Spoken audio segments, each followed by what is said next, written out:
अभी सब्सक्राइब करें हमारा चैनल और पाएं अनोखा बंधन के सारे शानदार एपिसोड्स। अनोखा बंधन।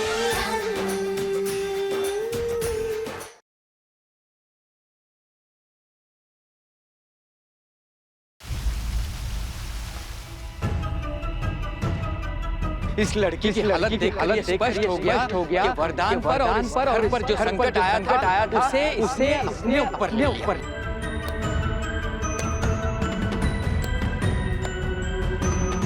आज जो तुम जीवित हो वो इस लड़की का उपकार है। ये लड़की इस घर की बहू बनने योग्य थी। काश इसका विवाह वरदान से हुआ होता।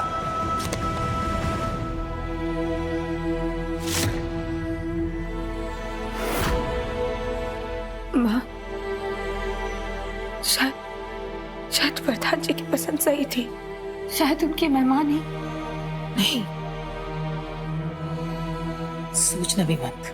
अगर स्वयं ईश्वर भी हमसे आके कहे ना कि तुमसे ज्यादा योग्य इस घर की बहू कोई और है, तो भी हम नहीं मानेंगे केतकी।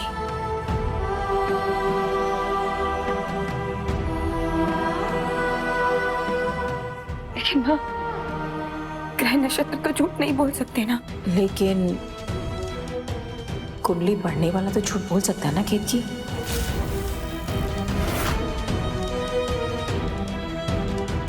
भगवान करे हम पंडित जी पे शक करके कोई पाप ना कर रहे हो।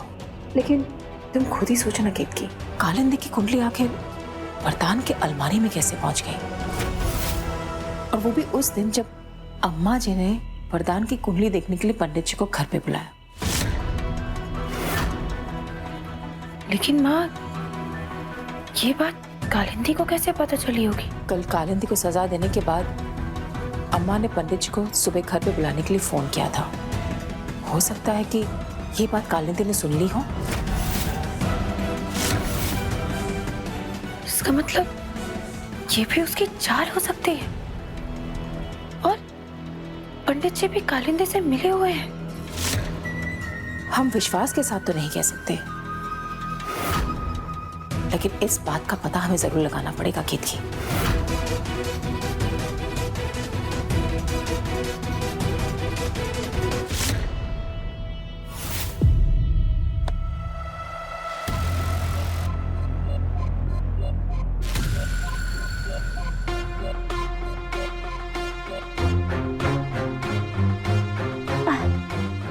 आप लोग मुझे यहाँ क्यों ले आए? मैं वरदान के और इस घर के लायक नहीं हूँ। नहीं, मैं जा रही। तुम ये सब मत सोचो, बस आराम करो।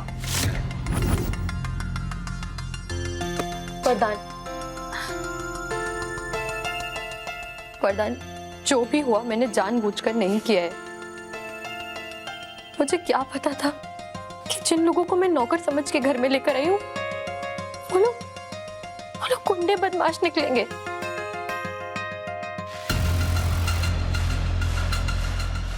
दादी,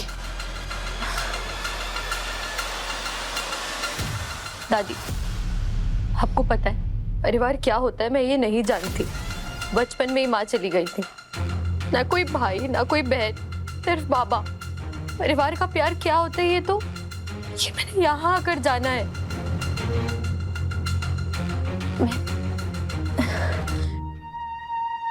मैं आप सबको दिल से अपना परिवार मान चुकी हूँ, अपना चुकी हूँ। मैं हर दिन यही प्रार्थना करती हूँ कि वरदान पर और इस घर पर आने वाले हर संकट मेरे हिस्से आ जाए। वरदान, मैं जानती हूँ मुझसे बहुत बड़ी गलती हो गई, लेकिन अगर सब लोग मुझे एक मौका और देंगे तो शायद मैं अपने परिवार से दूर नहीं होंगी।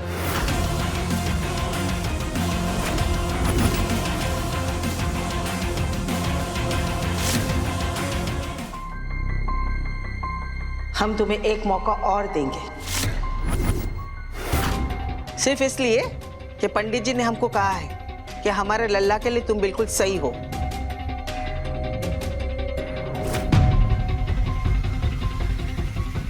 चलो।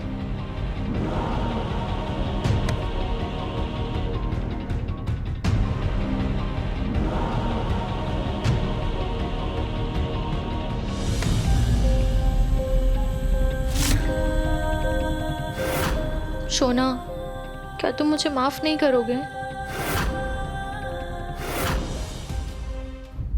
जय सिया राम पंडित जी, वो हम कालिंदी की सहेली पूर्वी बात कर रहे हैं। जैसे आपने कालिंदी की झूठी कुंडली बनाई थी, वैसे ही हमारे लिए भी बना सकते हैं क्या? वो असल में हमारे बॉयफ्रेंड से हमारे गुण नहीं मिल रहे हैं।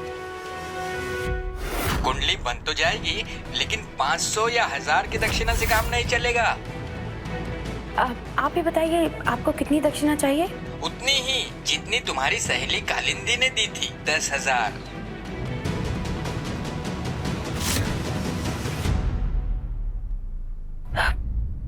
जी पंडित जी, हम आपको दक्षिणा दे देंगे।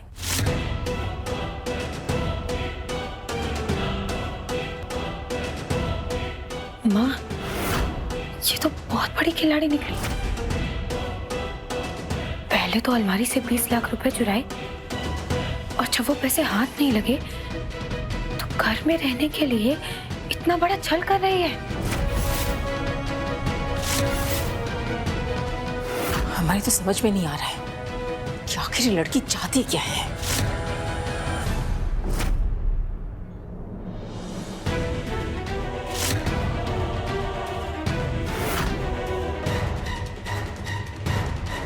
उसका उद्देश्य पता करने का उपाय है हमारे पास।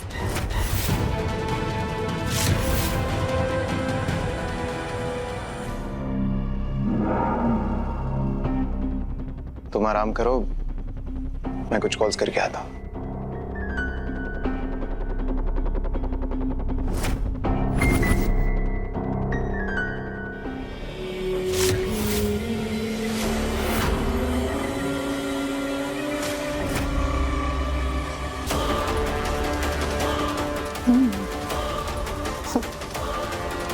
तो सॉरी किड, तुमने वरदान की जान बचाने के लिए इतना बड़ा खतरा मोल लिया, लेकिन अफसोस, ये बाजी भी मेरी।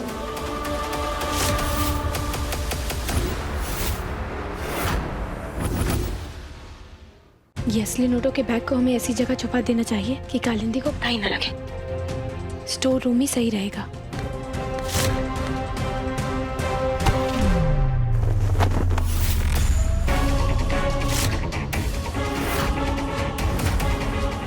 अगर वरदान जी ने ये पैसे देख लिए तो हम उन्हें क्या जवाब देंगे? कहाँ से आए ये पैसे?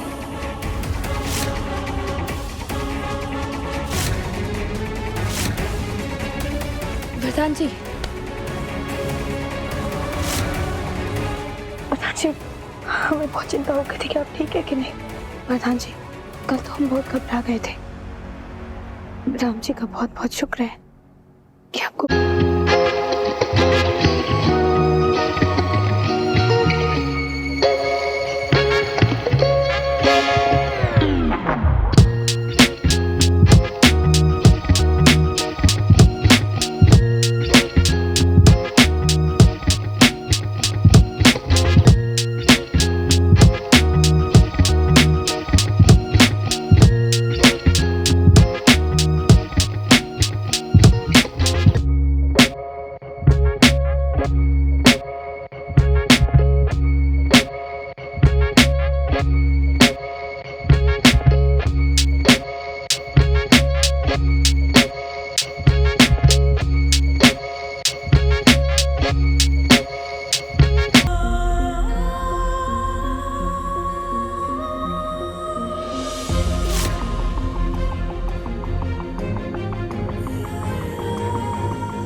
इसका मतलब वो पैसे कालिंदी ने चुराए थे।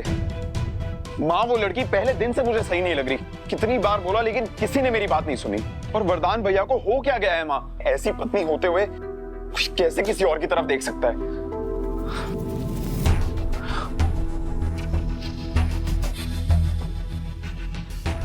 वरुण, तुम्हारे भैया से बहुत बड़ी भूल हो गई बेटा, लेकिन अब उसकी भूल को सुधारने के लिए हमें तुम्हारी मदद की जरूरत पड़ेगी। हाँ, ये भी कोई बोलने की बात है। किसी भी औरत का घर उजड़ने से बचाने के लिए हम पूरी कोशिश करते हैं, और ये तो हमारी केतकी भाभी की बात है। आप जो बोलेंगी हम करेंगे।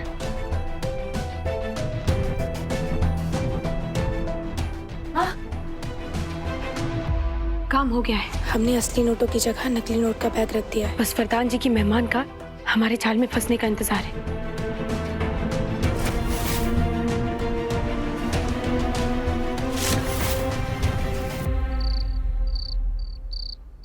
पता है इसे क्या कहते हैं? तोता। अरे बुद्धू, इसे तोता नहीं, इसे पैरेट कहते हैं। बुद्धू किसे बोल रही है? खुद को तो कुछ आता नहीं। रुको, हम अपने पापा से पूछेंगे। पापा, ये क्या है? ये बेटा जो नोटों की गड्डी देखते ही हमारा उड़ जाता है, वही है तोता। नहीं, हमारी टीचर ने हमें बताया है कि इसे पैरेट कहते हैं। तुम्हें इंग्लिश नहीं आती? मीठी बेटा, वेरी गुड, एकदम करेक्ट। इन इंग्लिश से पैरट, इन हिंदी से तोता।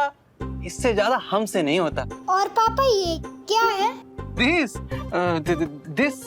very simple. It is the भैंसिया। अरे नहीं पापा जी, ये तो बफेलो है। हाँ, अंग्रेजी में नाम लो तो भैंसिया का इज्जत बढ़ जाता है। और पापा ये क्या है? वाह बेटा, हैं? सारी अंग्रेजी हमसे आज ही निचोड़ लोगे। चलो हटो, तुम लोग जाके खेलो और हम सोने जा रहे हैं। लो चलो हटो, सब अंग्रेजी आज ही पूछ लेगा। आप कहाँ लंबे हो रहे हैं? हाँ, सोने जा रहे थे। आज मीठी हमारे कमरे में सोएगी और हम चीकू और मीठी तीनों बिस्तर पर सोएंगे। और हम? अरे इतना बड़ा आंगन है, कहीं भी बिस्तर लगा दीजिए। लेकिन एसी? गांव में रोज कौन सा एसी में सोया करते थे? हाँ? और अगर ज्यादा गर्मी हो ना तो फवारे के पास हो जाइएगा। अच्छा। ठंडी ठंडी छींटे पड़ते रहेंगे। हाँ, समझ गए। तो फिर यहाँ बैठे क्यों हो? हाँ, हम तो यहाँ है ही नहीं। हाँ, हम तो चले गए। चलो सोने चलो।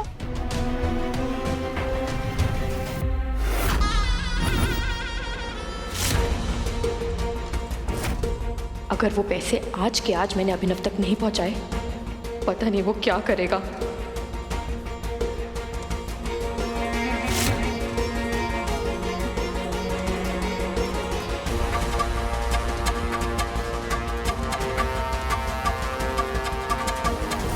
अरे तुम क्या या मक्खी की तरह भिन भिना रही हो? नहीं दादी, वो वरदान की लंबी उम्र के लिए प्रार्थना करना चाहती थी, तो मैं इंतजार कर रही थी कि आपका पाठ पूरा हो जाए, फिर मैं प्रार्थना करूँ। क्यों? हमारे सामने बैठकर तुम प्रार्थना करोगी तो हम क्या तुम्हें खा जाएंगे? हाँ, आओ बैठो और बैठकर हमारे लल्ला की लंबी आयु की प्रार्थना करो। आओ बैठो। नहीं दादी, आप कर लीजिए ना। आओ।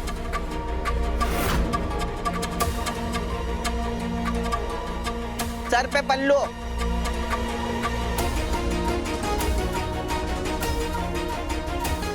देख रही हो भाभी, कितनी चालाक है ये। दादी के साथ बैठ के पाठ पढ़ रही है, लेकिन नजर सिर्फ बैग पे।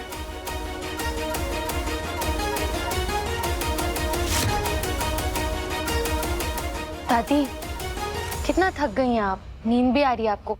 आप एक काम कीजिए ना, आप जाकर कमरे में आराम कीजिए। मैं करती हूँ ना वरदान की लंबी उम्र के लिए प्रार्थना। तुम यहाँ अकेले बैठ के क्या करोगी? तुम्हारी भी तो तबीयत ठीक नहीं है। एक काम करो, हमारे साथ हमारे कमरे में चलो, हम वहाँ बिस्तर पे लेटे रहेंगे, तुम हमें वहाँ बैठकर रामचरितमानस का पाठ सुना दे, ठीक है? लेकिन दादी। लेकिन कुछ नहीं। भूल गई? हमने तुम्हें माफ किया है, इसे तुम इस घर में अब तक टिकी हो। अब चलो उठो।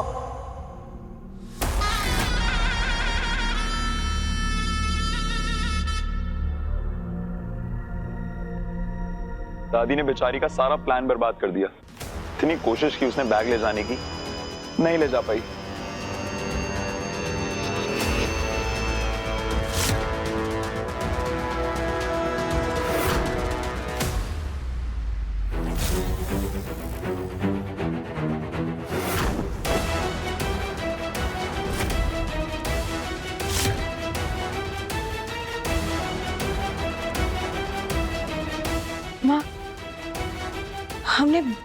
यहीं रखा था, फिर यहाँ से कहाँ गया?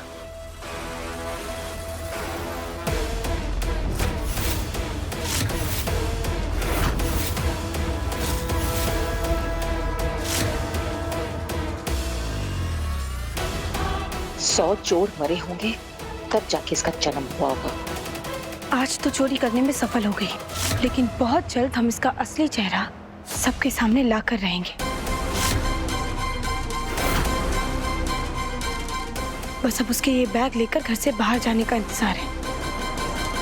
पता नहीं वो कौन है जिसे वो पैसे देने जाने वाली है।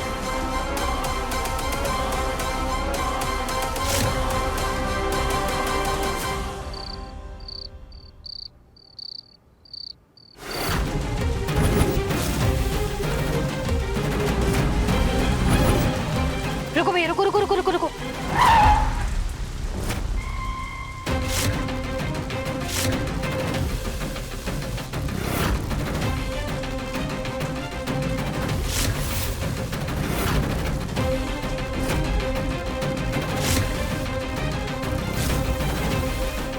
ये पैसे का बैग चुरा कर जिसे देने जा रही है, बस एक बार उसका चेहरा दिख जाए, बस फिर इसका खेल खत्म।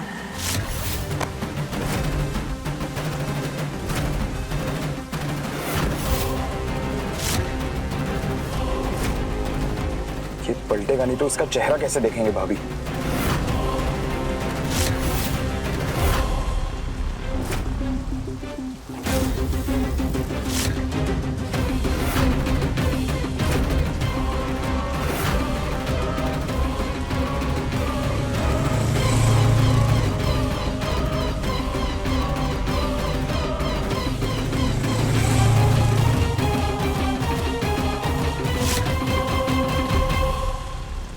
भैया चलो वापस, साधना कुंज ले लो।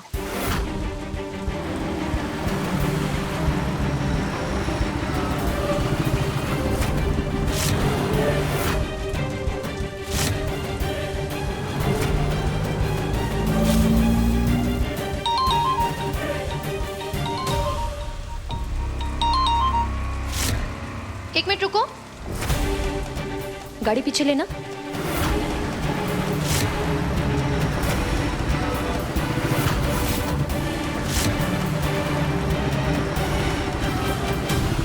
रुको।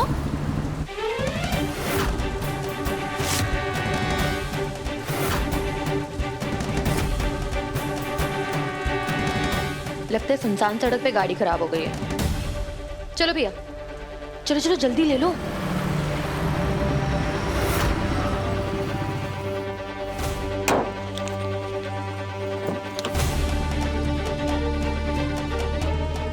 उसका चेहरा तो देख ही नहीं पाए भाभी।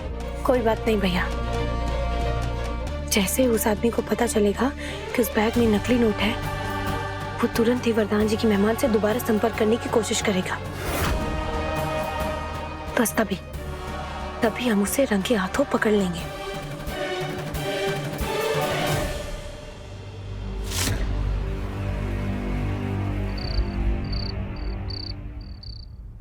माँ, उस आदमी ने ना वरदान जी की मेहमान से एक बार बात तक नहीं की, और वो ना खुद भी डरी हुई लग रही थी। उसे देखकर तो ऐसा लग रहा था जैसे उस आदमी तक पैसे पहुंचाना उसकी मजबूरी हो। पता नहीं क्यों हमें ऐसा लगता है कि कोई उसे उस पैसों को लेकर ब्लैकमेल कर रहा है। गलत काम करने वालों की संगत में ऐसे ही तो टेढ़े लोग मिलेंगे, लेकिन केतकी अब क्या होगा? होना क्या है माँ? याद है हमने आपको बताया था कि हमारी सहेली रश्मि एक ड्रामा कंपनी के साथ काम करती है। हमने उससे 20 लाख रुपयों के बराबर नकली पैसे लेकर बैग बदल दिया था, और जैसा हमने सोचा था बिल्कुल वैसे ही वरदान जी की मेहमान हमारे जाल में फंस गई। उसे तो पता भी नहीं है कि जो नोटों का बैग वो उस आदमी को देकर आई है वो नकली है। पता नहीं कैसा आदमी होगा वो। इस कालिंदी की वजह से कहीं वो खतरनाक आदमी हमारे घर आ गया तो? हम यही तो चाहते हैं माँ। नकली नोट मिलते ही जरूर वो आदमी वरदान जी की मेहमान से संपर्क करेगा। जब वरदान जी की मेहमान को उस आदमी के साथ पकड़ेंगे तभी तो उसका असली चेहरा परिवार वालों के सामने ला पाएंगे। लेकिन केतकी, जो असली पैसे तुमने स्टोर रूम में छुपाए हैं, अगर वो कालिंदी के हाथ लग गए तो नकली नोटों के बारे में पता लगते ही वो उन पैसों को हमारे घर में ढूंढेगी। नहीं, असली पैसों को घर में छिपाना खतरे से खाली नहीं होगा केतकी। हम ये बात पहले ही सोच चुके हैं माँ, इसीलिए कल हम वो पैसे ऐसी जगह छुपाने जा रहे हैं कि वरदान जी की मेहमान उस तक कभी नहीं पहुंच पाएगी। और हमें पूरा विश्वास है कि असली पैसों तक पहुंचने की जल्दबाजी में वो कोई ना कोई गलती जरूर करेगी और हमें उस गलती का इंतजार रहेगा।